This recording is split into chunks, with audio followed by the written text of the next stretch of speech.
આજે હર કોઈ માતા પિતા પોતાના બાળકના ભવિષ્ય વિશે ચિંતિત છે, કેમ કે શિક્ષણના નામે રોટલા શેકતી સંસ્થાઓનો રાફડો ફાટ્યો છે. એવામાં શ્રેષ્ઠ શિક્ષણ આપતી સંસ્થાની પસંદગી કરવી અઘરી થઈ રહી છે. માતા પિતાની આ વિટંબણાને વાલીઓના આશીર્વાદ અને વિદ્યાર્થીઓના અપાર સ્નેહથી આ શિક્ષણ જ્યોત આજે વટવૃક્ષ બની છે. આ છે જ્ઞાન ભારતી શૈક્ષણિક સંકુલ.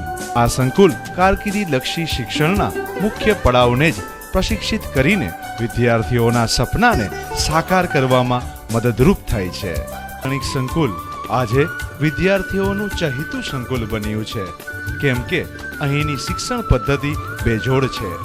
આ સંકુલમાં ઉચ્ચ લાયકાત ધરાવતા પોતાના વિષયમાં માહિર હોય એવા ભાવાત્મક શિક્ષકોની ટીમ છે. માટે ગુરુ શિષ્યના સમન્વયને યાદ કરતા ભૂતપૂર્વ વિદ્યાર્થી હર્ષની લાગણી અનુભવે છે. મારું નામ કાનપરિયા કુશાલ રમેશભાઈ છે. હું ધોરણ 12 કોમર્સમાં અહીંયા શ્રી જ્ઞાન ભારતી સંકુલમાં અભ્યાસ કરું છું. મારું 10માનું રિઝલ્ટ આવ્યા પછી મારી ઈચ્છા હતી એવી કે હું કોમર્સ રાખું, પણ કોમર્સને ક્યાં એડમિશન લેવું, કારણ કે બધીએ જ કોમર્સને સાયન્સ જેટલું મહત્ત્વ આપવામાં નથી આવતું. પછી મને એવી ઈચ્છા હતી કે હું જુનાગઢમાં અભ્યાસ કરું. તેથી મેં જુનાગઢની ઘણી બધી સ્કૂલોની વિઝિટ કરી. તેમાંથી એક શ્રી જ્ઞાન ભારતી સંકુલ. ત્યાં મને એવું જાણવા મળ્યું હતું કે વાં છે ને કોમર્સને સાયન્સ જેટલું જ મહત્ત્વ આપવામાં આવે છે, સાયન્સ જેટલું જ રીડિંગ કરવામાં આવે છે, સાયન્સ જેમ જ ડેઈલી રાત્રે ડેઈલી ટેસ્ટ લેવામાં આવે છે. તેની જેમ જ સંપૂર્ણ બધા જ શિક્ષકો અમારા ઉપર પૂરતું ધ્યાન આપે છે. સાથે સાથે મારા પિતાની એવી બીક હતી કે હોસ્ટેલમાં ખુશાલને ફાવશે કે નહીં ફાવે. તેના માટે હોસ્ટેલમાં ફાવવા માટે તો સૌથી પહેલાં સારા રૂમ જોઈએ, જે અહીંયા પૂરા છે. સાથે સાથે ખાવાનું ખૂબ જ મહત્ત્વનું છે. અહીંયા શ્રી જ્ઞાન ભારતીમાં મને મારા ઘર જેવું જ ખાવાનું મળ્યું છે. તેની સાથે સાથે અમારા શ્રી નિર્જરભાઈ ગજેરા સાહેબ, તે અમને અમારા મોટા ભાઈ જેવા છે, તેમને સદૈવ માર્ગદર્શન પૂરું પાડતા હોય છે. સાથે સાથે મને ઘણી બધી કોમર્સની અંદર ચિંતા હતી કે કોમર્સમાં પણ સારી લાઈનો હશે કે નહીં હોય, શું થશે શું નહીં થાય, 12 પછી શું કરીશ શું નહીં કરું. અત્યારે હાલમાં હું 12 કોમર્સમાં છું. 2 વર્ષ મેં અહીંયા મારા પૂર્ણ કર્યા, ત્યારે મને એવું લાગ્યું કે અહીંયા સૌથી સારું માર્ગદર્શન આપવામાં આવે છે કે ધોરણ 12 પછી મારે શું કરવું શું ન કરવું, કઈ ફિલ્ડમાં જવું કઈ ફિલ્ડમાં ન જવું. સાથે સાથે મેં ઘણા બધા વિદ્યાર્થીઓને એવું પણ કહ્યું છે કે જો તમારે 11-12 કોમર્સ કરવું હોય અથવા તો સાયન્સ કરવું હોય તો બેસ્ટમાં બેસ્ટ જગ્યા છે તો જ્ઞાન ભારતી છે. નમસ્કાર, મારું નામ ભાર્ગવ ભાવેશભાઈ કોરાટ. હું અત્યારે જ્ઞાન ભારતી શૈક્ષણિક સંકુલની અંદર ધોરણ 11 સાયન્સમાં અભ્યાસ કરું છું. અહીં મેં ધોરણ 10 પૂરું કરી અને એમાં 1 ગ્રેડ મેળવીને હાલ હું અત્યારે મને હતું કે હું કઈ સ્કૂલમાં એડમિશન મેળવીશ, પરંતુ મને મારા ગામના જે જ્ઞાન ભારતીના ભૂતપૂર્વ વિદ્યાર્થીઓ દ્વારા માર્ગદર્શન મળ્યું કે 11-12 સાયન્સની સારામાં સારી આપણા જિલ્લામાં સંસ્થા છે જ્ઞાન ભારતી, તો હું ત્યાં હાલમાં અભ્યાસ કરું છું. 11 સાયન્સમાં એડમિશન મેળવ્યું ત્યારે ટીકમાં જે બધા ગામમાં જે બધા વાતો કરતા હોય કે આ વિષય અઘરો ને આમ બામ જી નીટ આમ, પરંતુ હું અહીંયા આવ્યા પછી અહીંની જે સાયન્સ ટીમ છે એટલી બધી સરસ છે કે મને શરૂઆતમાં બધાને ડર હતો કે ફિઝિક્સમાં શું થશે, પરંતુ અહીંના જે અમારા મોહિત છતાસિયા સાહેબ છે એણે ફિઝિક્સમાં ટૂંકમાં એની રીતે ટેક્સ્ટબુક બહારનું જી લેવલનું બધું ભણાવે છે અહીંયા, અને જી નીટ લેવલમાં અહીંયા બધું અભ્યાસ કરવામાં આવે છે. અને જીમાં હજી હમણાં જીનો ફેઝ જીના પહેલો રાઉન્ડ પૂરો થયો હતો ત્યારે અમે જે 12 સાયન્સના જે જીના વિદ્યાર્થીઓ હતા એની પાસેથી અમે એનો અભિપ્રાય લીધો કે ભાઈ જીમાં શું તમને લાગ્યું, તો એણે એમ કીધું કે અમને શરૂઆતમાં તો બધા એમ કહેતા હતા આજુબાજુવાળાને ટૂંકમાં બધા એમ કે અહીં ખૂબ જી અઘરું હોય ને એમાં ફિઝિક્સનું લેવલ હાઈ હોય ને મેથ્સનું લેવલ, પરંતુ અહીંને સતાસિયા સાહેબને એના માર્ગદર્શન નીચે ફિઝિક્સમાં અમને આમ ટૂંકમાં લાંબા કોન્સેપ્ટની જગ્યાએ સીધી ટૂંકમાં શોર્ટકટ ને એવું બધું આપી અને સીધા જવાબ કેમ આવે છે, ટૂંક સમયમાં તમારું પેપર કેમ પૂરું થાય અને ટૂંક સમયમાં તમારા પ્રશ્નોની ગણતરી કેવી રીતે થાય સરળ રીતે, એ રીતે પણ બધું અહીંયા માર્ગદર્શન આપવામાં આવે છે. અને અમે 12 સાયન્સવાળા જે વિદ્યાર્થીનો અભ્યાસ ટૂંકમાં જે અભિપ્રાય લીધો તેના ઉપરથી અમને પણ એવું લાગ્યું, અમને પણ આમ જુસ્સો આવ્યો.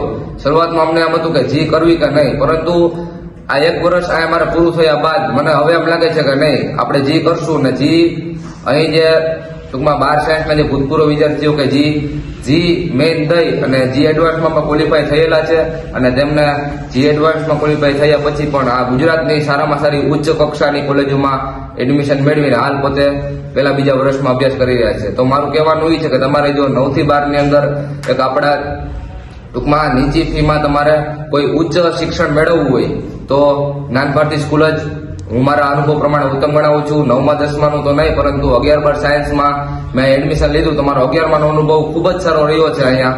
અને અહીં માત્ર શિક્ષણ જ નહીં, પરંતુ વિદ્યાર્થીઓને ટૂંકમાં જે એન્યુઅલ ફંક્શન ને બધા ધાર્મિક ફંક્શન, પછી ટૂંકમાં જે 26મી જાન્યુઆરી ને બધા હોય તો જ્યારે વિદ્યાર્થીઓને સ્પીચ, પરેડ, ટૂંકમાં બાહ્ય વિકાસ પણ અહીં બધાનો થાય છે. એટલે નામ સારણિયા રોનક મોહનભાઈ છે.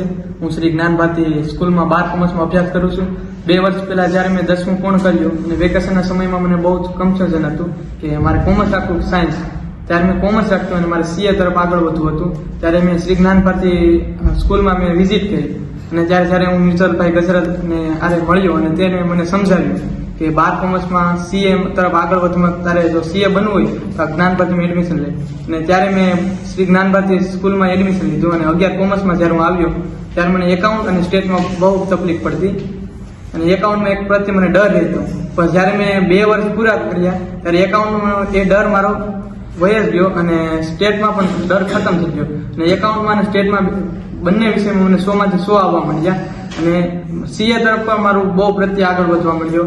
અને 11 કોમર્સમાંથી જ મને સીએ તરફનું માર્ગદર્શન અને સીએ કઈ રીતના બનવું, સીએ બનવા માટે કેટલી મહેનત કરવી તે બધું માર્ગદર્શન મળતું. અને 12 કોમર્સમાં પણ મને અત્યારે હાલ મને એવો વિશ્વાસ છે કે હું 12 કોમર્સમાં 90+% લાવી શકીશ. અને ત્યારે જ્યારે મેં કોમર્સ રાખ્યું ત્યારે મને ખૂબ ડર હતો કે આગળ એકાઉન્ટમાં શું થશે, સ્ટેટમાં શું થશે, તો તે ડર મારો રહ્યો નહીં. અને જ્યારે અંતે મેં 2 વર્ષ પૂર્ણ કર્યા ત્યારે અત્યારે મને મારા ઉપર આત્મવિશ્વાસ છે કે હું 12 કોમર્સમાં 90 લાવી અને સીએની ફિલ્ડમાં આગળ વધી અને સીએ બનીને જ રહી. નમસ્તે મિત્રો, હું ખોડભાઈ દર્શ ધીરુભાઈ દ્વારકા જિલ્લામાંથી આવું છું, ભાણવડ ગામમાં. મારે 10માં 84% હતા. તો ત્યાર પછી હું વિચારતો હતો, મેં કીધું સાયન્સ કરું કે કોમર્સ કરું. તો મારા ઘરેથી મારા પપ્પા મમ્મી એમ કહે કે તું સાયન્સ કરી લે, તારા આટલા સારા ટકા હે. તો પછી મેં એમ જ વિચાર્યું કે હું સાયન્સ કરું. પછી એમાં વિચાર એવો કે હવે હું મેથ્સ રાખું કે બાયોલોજી રાખું, કેમ કે મેથ્સમાં થોડી ગણતરી ને એવું બધું વધારે આવે. તો પછી હું સાયન્સ માટે સ્કૂલ ગોતતો હતો કે જુનાગઢ જિલ્લાની, ધોરાજીની, રાજકોટની અલગ અલગ સ્કૂલોમાં મેં અભિપ્રાય લીધો. તો ત્યાં મને બધી જગ્યાએ ઘણા પોસ્ટરો, ઘણી જગ્યાએ જાહેરાતો ને એવું બધું, થોડાક મોટિવેશનલ ને થોડીક સ્પીચો ને સાંભળીને મને એમ થયું કે હવે ક્યાં એડમિશન લઉં. પછી જ્ઞાન ભારતીમાં આવ્યો. તો જ્ઞાન ભારતીમાં જ્યારે અમે બેઠા હતા ઓફિસમાં ત્યારે નિર્જલભાઈ ગજેરા, લાખાણી સર, રાજન સર ને ગજેરા સર બધાએ મને એટલું કીધું કે તારે એ ગ્રુપ રાખવું જોઈએ, મેથ્સ કરવું જોઈએ, કે જેડબલઈ ને મારા પપ્પા એમ કહેતા કે તારે જેડબલઈ જઈને સારી આઈઆઈટી, એનઆઈટી જેવી કોલેજોમાં અભ્યાસ કરવો હોય તો તારે આ કરવું જોઈએ. તો પછી એવી રીતના મેં એડમિશન લીધું ને એડમિશન લીધા પછી મને એમ હતું કે જેડબલઈ આપણા કામ નથી, જેડબલઈ ક્લિયર કરવી એ આપણું કામ નથી. તો પછી અહીંયા આવીને જો મેં એવી રીતના અભ્યાસ કર્યો તોય પણ મને હજી એમ જ બીક જ હતી. પછી 11 સાયન્સમાં પૂરું કર્યું, 12 સાયન્સમાં આવ્યો અને જેડબલઈનો પહેલો ફેઝ આવ્યો ત્યારે મને નિર્જલ સર ગજેરા અને રાજન સર બે એટલું મોટિવેશન દીધું કે મને એમ થઈ ગયું કે ના, જેડબલઈ દેવી તો જોઈએ. પછી તો હજી હું જ્યાં લગી મેં જેડબલઈની સ્કૂલમાં અંદર ગયો ત્યાં લગી મને હજી બીક જ હતી. પણ જ્યારે મેં જેડબલઈની પરીક્ષા દઈ દીધી ત્યારે ત્યાંથી સ્કૂલની બહાર નીકળ્યો ને ત્યારે હજી મારા મુસ્કાન હતી મારા મોઢા ઉપર. ત્યાં મને એમ થયું કે ના, આપણે જે અહીંયા ભણાવે એ જ જેડબલઈનું ને સાચું જે અભ્યાસ કરાવ્યો અહીંયા જેડબલઈનું થાય. એમ કહેવા માંગુ કે જેડબલઈ છે, નીટ છે, એની જો પરીક્ષા દેવી હોય તો આ સારામાં સારી સંસ્થા હોય ને તો આ. મારું નામ પટોળે યોગેશ ભીખુભાઈ છે. હું જુનાગઢ જિલ્લાના એક નાનકડા ગામ સાખડાવદરથી આવું છું. જો તમને સૌપ્રથમ વાત કરું છું, આ વાત છે માર્ચ 2023 મેં જ્યારે બોર્ડની પરીક્ષા આપી એ પછી હું ખૂબ જ કન્ફ્યુઝનમાં હતો કે મારે 11મા ધોરણમાં સાયન્સ રાખવું કે કોમર્સ. જ્યારે મારું રિઝલ્ટ આવ્યું ત્યારે મારે 89% અને A2 ગ્રેડ હતો. ત્યાર પછી મેં નક્કી કર્યું કે મારે આટલા સારા ટકા છે તો મારે સાયન્સ જ રખાય અને મારા મમ્મી પપ્પાનો પણ એ જ મત હતો. ત્યાર પછી હું અને મારા પપ્પા બંને કન્ફ્યુઝનમાં મુકાયા કે હવે જો સાયન્સ કરવું હોય તો કઈ સ્કૂલમાંથી કરવું, કારણ કે અમારા જુનાગઢ જિલ્લામાં ઘણી બધી સાયન્સની સ્કૂલો છે અને એની ઘણી જુદી જુદી અમે વાતો સાંભળેલી હતી. ત્યાર પછી અમને યાદ આવ્યું કે જ્યારે હું 10મું ભણતો ત્યારે અમારી આ જ્ઞાન ભારતી સ્કૂલના સંચાલક નિર્જલભાઈ ગજેરા અમારે ત્યાં સેમિનાર લેવા આવ્યા હતા. તેથી અમે આ સંસ્થાની વિઝિટ કરવાનો નક્કી કર્યું અને જ્યારે અમને આ સંસ્થા વિશે થોડાક એવા મનમાં પ્રશ્નો ઉદ્ભવતા હતા, આ 2 વર્ષ દરમિયાન જ્યારે મેં આ સંસ્થામાં અભ્યાસ કર્યો તે બધા પ્રશ્નોનો ઉત્તર મને મળી ચૂક્યો છે. અને અમારી આ જ્ઞાન ભારતી સંસ્થાએ મને એક સુઘડ શિક્ષણ વ્યવસ્થા, શુદ્ધ આહાર અને સારું એવું ઘર જેવું વાતાવરણ આપીને મારા મનના તમામ પ્રશ્નોનું નિરાકરણ કર્યું છે. નમસ્તે, મારું નામ ચાવડા પરમ બુદ્ધાભાઈ છે. હું ધોરણ 9 થી શ્રી જ્ઞાન ભારતી શૈક્ષણિક સંકુલમાં અભ્યાસ કરું છું. મને આ શાળાની જાણકારી મારા ભૂતપૂર્વ શિક્ષકશ્રીએ આપી હતી, તેથી મેં આ શાળાની વિઝિટ કરી અને મને એડમિશન લીધું. મારે ધોરણ 8માં જે 70% આવતા હતા તેનું લેવલ અપ થઈને મારે અત્યારે 90+% આવે છે. આનો સંપૂર્ણ શ્રેય અહીંથી ભણાવવામાં આવતી શ્રેષ્ઠ શિક્ષણ ટીમને જાય છે તથા ગણિત વિજ્ઞાન જેવા અઘરા લાગતા વિષયોમાં રૂપાપરા સર, બાવરિયા સરના માર્ગદર્શનથી તે સિરા લાગે છે તથા સાંજના રીડિંગમાં ડેઇલી ટેસ્ટ જેના મારફત ત્યાં લેવલ અપ ગયું છે તથા અહીં શાળામાં શારીરિક તેમજ માનસિક રીતે કરવામાં આવતી પ્રતિયોગિતા સ્પર્ધા જેના થકી બાળકનો સંપૂર્ણ વિકાસ થાય છે તેનું સંપૂર્ણ માર્ગદર્શન અહીં શાળાના અધ્યક્ષ શ્રી નિર્જલભાઈ ગજરાને જાય છે. તેમના માર્ગદર્શનથી હું અહીંયા લેવલ ઉપર અભ્યાસ ઉગ્યો છું. આનો સંપૂર્ણ શ્રેય મારા શ્રી નિર્જલભાઈ ગજરાને જશે તથા હું શ્રી જ્ઞાન ભારતી શૈક્ષણિકનો હંમેશા આભાર શ્રી નિર્જલભાઈ ગજરાને જાય છે. હું દેવેન્દ્ર ગોપાલભાઈ વેસાણીયા. મેં જ્યારે ધોરણ 8નો અભ્યાસ પૂર્ણ કર્યો ત્યારબાદ મારા મનમાં એક જ વિચાર આવ્યો કે મારે 9મા અને 10મા માટે કઈ શૈક્ષણિક સંકુલમાં જવું જોઈએ. જ્યારે મને મારા મિત્રો અને મારા માતા પિતા દ્વારા જાણવા મળ્યું કે મારે શ્રી જ્ઞાન ભારતી શૈક્ષણિક સંકુલની એકવાર વિઝિટ કરવી જોઈએ. ત્યારે મેં શૈક્ષણિક સંકુલમાં આવ્યો અને નિર્જલભાઈ ગજરાને મળ્યો અને તેમના ઓફિસમાં ગયો. જ્યારે તેમને મને ઘણી સંકુલ વિશે વાતો કરી ત્યારે મને મનમાં એવું લાગ્યું કે આ સાહેબ તો કહેવા માત્ર કહેતા હશે, છતાં પણ મેં અહીંયા એડમિશન લીધું.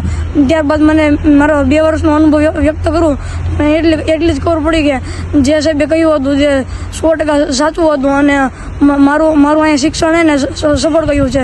કેટલાક વિદ્યાર્થીઓનો ગોલ હોય છે કે ગણિત અને વિજ્ઞાન જેવા અઘરા વિષયોમાં પણ 100માંથી 100 માર્ક્સ મેળવવાનો. તેમાંનો વિદ્યાર્થી હું એક છું. જેમાં મારો પણ ગોળ હતો કે ગણિતમાં હું 100માંથી 100 મેળવું અને તે મારો ગોલ સંપૂર્ણપણે સફળ થયો છે. અને તેવો જ મારો ગોલ SSC બોર્ડમાં પણ છે કે હું ગણિતમાં 100માંથી 100 લઈ આવું અને તે ગોલ મારે સફળ કરવો હોય તો હું તેનો સફળ કરવો હોય અને જે સફળ થશે તો તે જ્ઞાન ભારતી સ્કૂલ દ્વારા જ થશે.